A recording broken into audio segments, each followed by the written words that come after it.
So, technically, I think that where you're confused here is that you are thinking that dimensions are worlds, and that, like I said, that the dimension is how you see the world around you.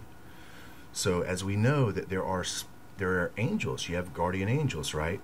So, for you to say that we are not within the same plane as the angels, you're denying the first truth of angelic creation, and that is that they are used to be ministers to mankind.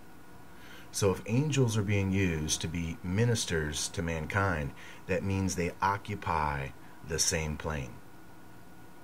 The only difference is that mankind has lost his ability to be the observer of those that occupy that plane.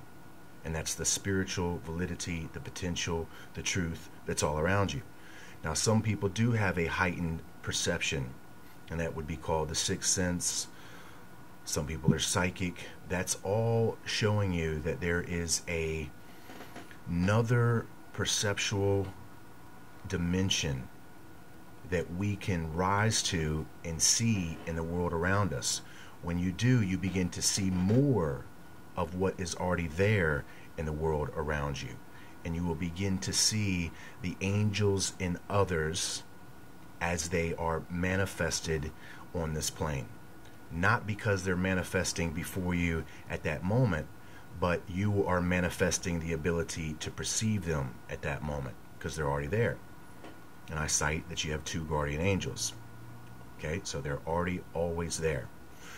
They can perceive the multi-dimensional perception.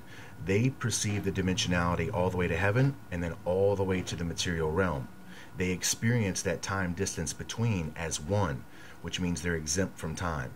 But you yourself are only experiencing the inertia, the friction of that inertia as it takes to move through the time-space density. So there you feel that you're separated from the world of the truth, which is the real spirit inspiration for the world around you.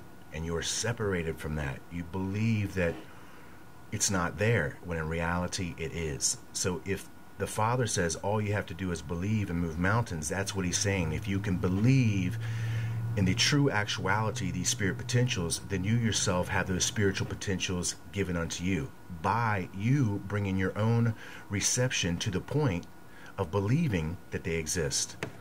Now, at this point, what I want to say is that think about people's opinions and the truth.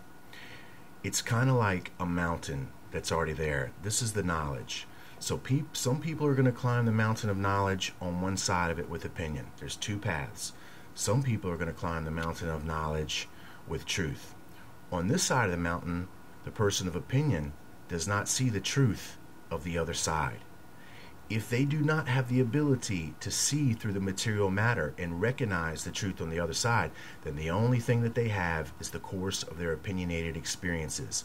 So by the time they rise to the mountain of this knowledge, they are either in two stances, in question or accusation of the truth. And that, my friends, is called the fulcrum, pivotal point of opinion. And that is where we have all of these people today that have only climbed this mountain of knowledge based upon their limited opinions. Now they stand atop of this mountain of knowledge, exalting their egos using only one thing: opinion-fueled questions and accusations.